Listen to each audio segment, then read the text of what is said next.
Assalamualaikum warahmatullahi wabarakatuh.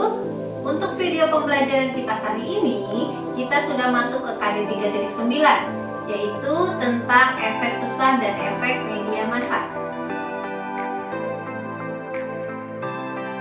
Tujuan pembelajaran kita pada materi efek pesan dan efek komunikasi massa yang pertama adalah siswa mampu memahami efek kehadiran media massa.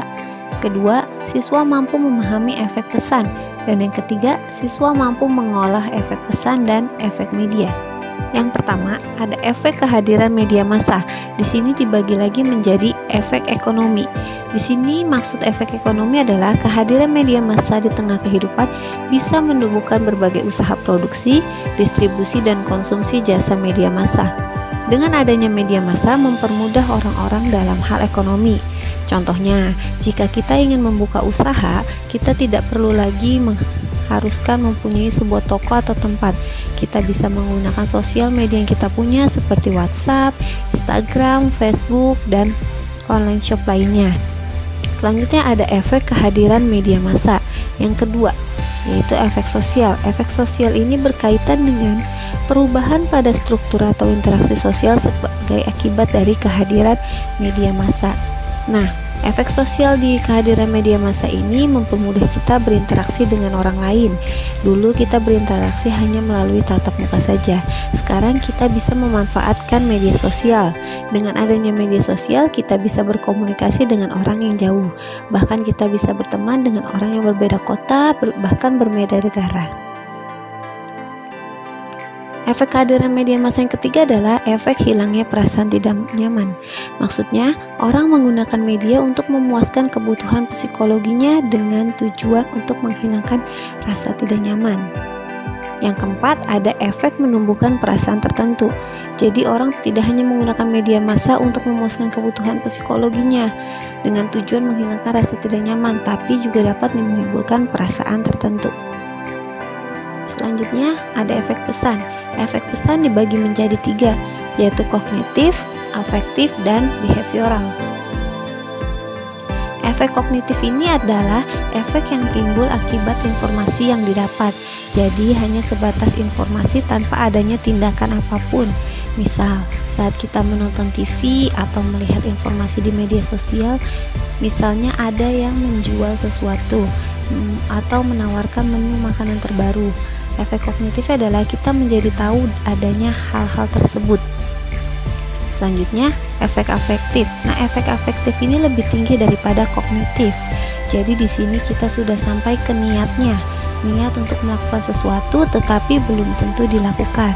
Kalau melanjutkan contoh yang tadi, misalnya kita melihat ada menu baru. Nah, kemudian setelah efek kognitif yaitu informasi yang kita dapat, kemudian kita berpikir atau sudah punya niatan untuk mencoba menu baru tersebut, tapi belum sampai membelinya. Nah, di sini sudah masuk ke yang namanya efek afektif. Yang terakhir ada efek behavioral. Nah, efek behavioralnya ini adalah sudah sampai ke tindakannya, sudah dilakukan. Jadi, kalau melanjutkan yang tadi, kalau misalnya kita sudah ada niat untuk membeli menu baru tersebut, nah di efek behavioral kita sudah sampai ke membelinya. Jadi sudah ada tindakannya. Kemudian ada faktor yang mempengaruhi efek afektif. Pertama, ada suasana emosional. Contoh, saat kita sedang nonton film, ya kan, kita dipengaruhi oleh suasana emosional kita. Jika saat menonton film tersebut kita sedang sedih dan kebetulan film yang kita tonton itu menceritakan hal sedih, maka kita akan ikut terbawa emosi. Selanjutnya ada skema kognitif. Skema kognitif ini adalah naskah yang ada dalam pikiran kita yang menjelaskan alur atau peristiwa yang kita lihat. Misalnya, kita nonton film action dan kita melihat jagoan tersebut, walaupun dia ceritanya adalah dengan berbagai hal yang terjadi padanya, tapi kita sudah merasa, sudah tahu, sudah mengerti kalau jagoan tersebut tidak akan kenapa-napa pada akhirnya. Nah, selanjutnya ada situasi terpaan. Di sini maksudnya adalah misal kita menonton film horor dan situasi di sekitar kita mempengaruhi apa yang kita tonton. Saat kita sedang menonton film horor, kemudian tiba-tiba turun hujan deras, kita nonton sendirian dan tiba-tiba mati lampu, maka keadaannya itu akan menjadi kita semakin takut dengan film yang kita tonton. Itu maksud dari situasi terpaan. Selanjutnya ada faktor predisposisi individual. Di sini maksudnya adalah faktor ini menunjukkan sejauh mana orang merasa terlibat dengan tokoh yang ditampilkan dalam media massa. Misal dalam sebuah film, kita merasa atau kita sudah menjagokan seorang tokoh di film tersebut. Tapi saat tokoh tersebut itu melakukan hal yang mengecewakan kita atau dia kalah, maka kita akan ikut merasa kecewa. Atau sebaliknya, jika tokoh tersebut itu menang dan merasa senang, kita ikut merasakan hal yang sama. Oke, sekian untuk efek pesan dan efek media komunikasi massa. Sampai bertemu di pelajaran selanjutnya.